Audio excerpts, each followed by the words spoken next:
I'm TectonicImprov, and yes, you read that right. You didn't play this.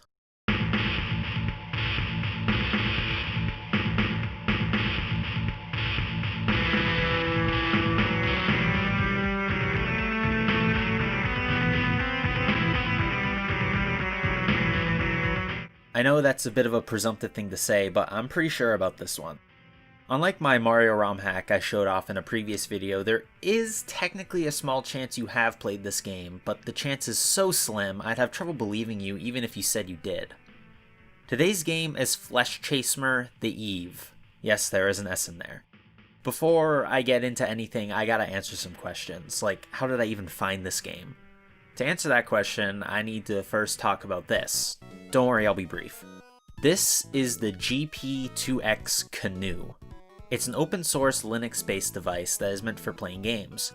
The open source aspect of the machine was the especially attractive part, as that meant not only was it fairly easy to port homebrew games onto the device, like Fleshchasemer, but also emulators for classic consoles. The idea of a device that could play all sorts of classic games on the go was super cool to me when I was younger. And this was a time before I had a phone or anything like that, so this was the best I could muster. I got this thing for my birthday and put all kinds of classic games I never got around to playing before on it. I have this thing to thank for my love of Sonic 3 and Mega Man 6, by the way. But I digress. While emulation was the main reason I got this thing, I'm here to talk about Fleshchasemer, which is one of the titles ported to the Canoe. I took one glance at this game and my interest was already piqued. The Canoe isn't exactly a beast of a machine, so seeing any sort of 3D game playable was surprising. Sure, this 3D is beyond rudimentary. It's on par with something like Alone in the Dark, but it's still impressive to me. Originally, I thought I was gonna have to just make this video reminiscing about my limited time with the game from almost a decade ago. My Canoe kicked the bucket, so I thought I didn't have any chance of playing this again. Except, here we are! So how did I get this working on my computer? Well, I did a little sleuthing online and found a tweet by someone named Jinro, who tweeted back in 2013 that they had received a Windows port of the game. I reached out to them asking if they still had access to that port. I didn't really expect much since the tweet was so old, but they did, so we're back in business. Pretty much all the footage online is in super shitty quality, so enjoy your first look at the opening to Fleshchasemer, The Eve.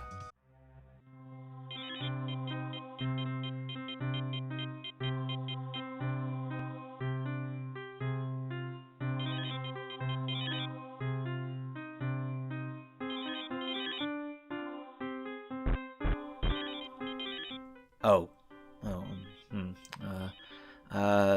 Did I mention that the creator of this game likely doesn't know much English? Not only is the translation Duwang levels of incomprehensible, but you're just dropped in the middle of a bunch of dialogue without any of the context.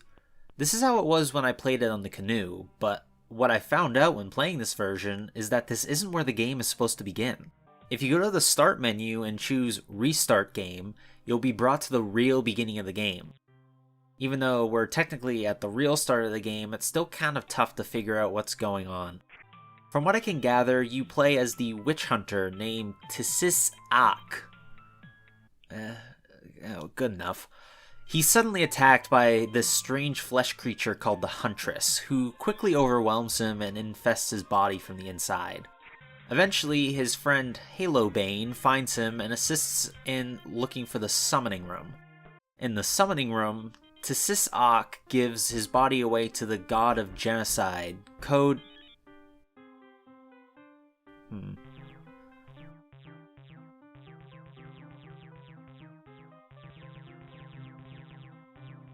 Let's just stick to calling him Ak, okay? Anyway, he gives his body away to enact revenge on the Huntress and her cronies, and that's where the game begins proper. As far as I could tell, gamepads didn't work, so the controls look a little something like this. There, I saved you about 5 minutes of fumbling with the keyboard. Movement is incredibly slow in this game, and the walk cycle looks as if you have to go to the bathroom. Very quickly though, the first enemy of the game, a spider, will appear, and it immediately wiped me out. I had forgotten to equip the weapons Halobane gave to me, so I was pretty much a sitting duck. With those equipped, things became a little more manageable, but I still had to be very careful and make sure I wasn't needlessly whiffing attacks, since every attack drains a bit of my stamina. When the stamina bar reaches certain thresholds, my attack power and speed decrease, so if I just needlessly swing my sword around, I'm setting myself up to be killed. I also have a pistol, which surprisingly auto-aims to targets and does a decent amount of damage.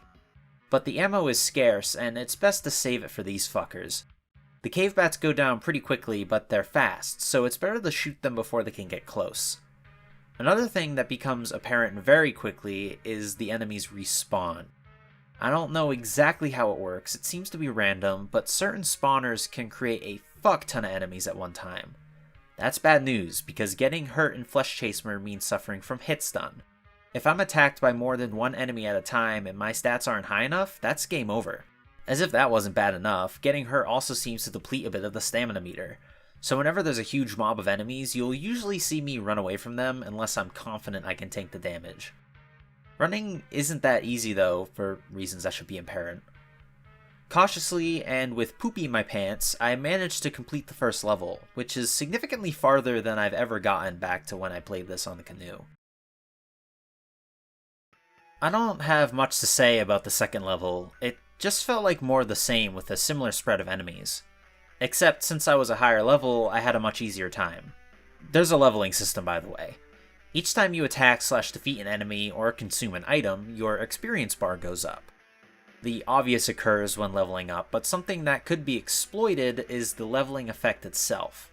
When you level up, your health and stamina return to their max, regardless of how much you had before the level up. This has actually saved me on occasion, but I didn't use it as much as I could. It's a lot to micromanage, and for the tougher encounters, I needed to devote all of my effort on just staying alive. Near the end of the level, I met up with a new character, Saint Teeth. He seemed distressed that I was still alive, explaining he killed both us and her. I'm just sort of guessing at this point, but I believe Saint Teeth is talking about the Huntress when he mentions her, but as Tsisak says, "The truth is, you cannot kill a living creature." Wise words. Anyway, Saint Teeth looks pretty dumb, but he's a powerhouse. I just stuck by him and I barely had to lift a finger for the rest of the level. By this point, I was definitely lured into a false sense of security. That whole level was pretty damn easy compared to the first, can you blame me? But level 3 came around to knock my kneecaps out, and it all started with this. Yes, your weapons have durability. I figured as much since there were percentages next to the weapons, but it wasn't like I couldn't not use my sword. My attacks are worthless without it. The best part is I couldn't have broken my sword at a worse part, because the beginning section of this level is a bunch of narrow hallways crowded with enemies. I was at the mercy of the AI, which thankfully is kinda dumb for the goblin creatures. They seem to just run around like they're hopped up on pixie sticks, forgetting you exist as soon as they see you. Occasionally they will target you, but after a few deaths I managed to escape the maze and come across a shop and spend all the gold I had accrued, which just so happened to be enough to purchase a longsword. I was back in business, or so I thought. Shortly after the shop, there's a little cutscene that plays where Halo Bane seems to be walking around and some serpents appear. Halo Bane isn't important right now, we need to talk about these cave snakes. They're absolute bastards. They are by far the toughest enemy yet. Their health is incredibly high compared to everything you've faced so far. They're about as fast as the cave bats, and they cut deep. So deep they can poison you, which at this point isn't something you can just laugh off. I have enough trouble taking on one of these before my stamina goes to exhaustion, but if another one shows up, I'm absolutely fucked. This is the first time in the game I truly felt discouraged, because if I die, it's all the way back to the beginning of the level. I didn't want it to end like that though, so I kept trying and I was finally able to take them down and make progress slowly but surely. This final section is another maze like the beginning, except unlike the goblins, once the cave snakes see you, they want your blood. I tried fighting them off in the beginning, but I could see where that would have led me if I kept it up, so I just started dodging them all and running towards what I hoped was the exit. Miraculously, I made it to the loading screen, level done. God, what a relief. Next level was pretty quick. Just a small hallway and bam, the first boss.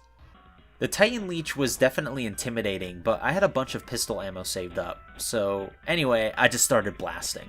The stun lock goes both ways, thankfully. It cost a lot of ammo, but I managed to kill it with a huge spray of blood. Weird MS Paint character portraits aside, I like the look of this game quite a bit. The incredibly low poly graphics give the game a lot of atmosphere.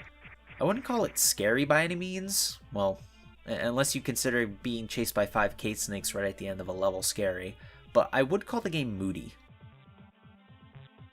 The next level features another shop almost as soon as you start it. My funds could be higher, but let's just see what we can find here.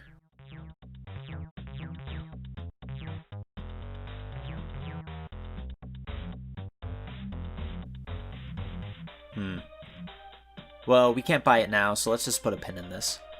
When this level started throwing more cave snakes at me, I was originally worried, but it seems I've leveled up enough to make the snakes a lot more manageable. There's a pretty decent sense of progress in this game. At this point, when I see 5 spiders, I don't even bat an eye. But this game has a knack for knocking me off my feet when I least expect it, so let's continue and see what the rest of the level has in store. Eventually, we come across an altercation between some Russian soldiers and a man named Verloc.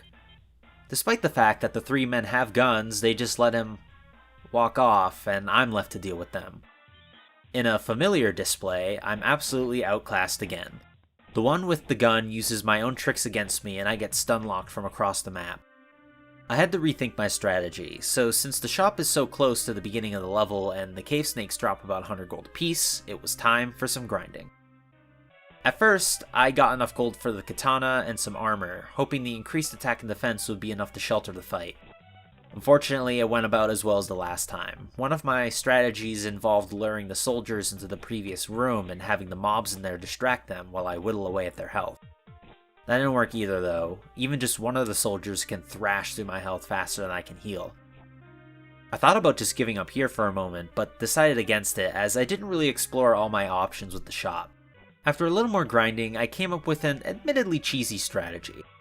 I got enough gold to buy the katana, a ring that increased my health and stamina, and a bunch of fire bombs, which cast an AoE spell that deals pretty good damage. Once I got back to the section with the soldiers, I just spammed the fire bombs, which did enough to kill the 2 weaker soldiers, but left the one with the gun alive with health to spare. Thankfully, I was able to kill him with my katana.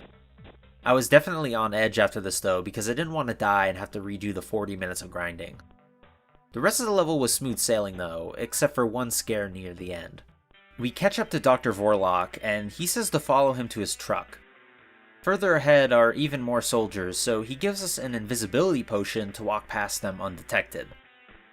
The invisibility worked wonders, and it made me think if I should have just bought an invisibility potion for the encounter earlier.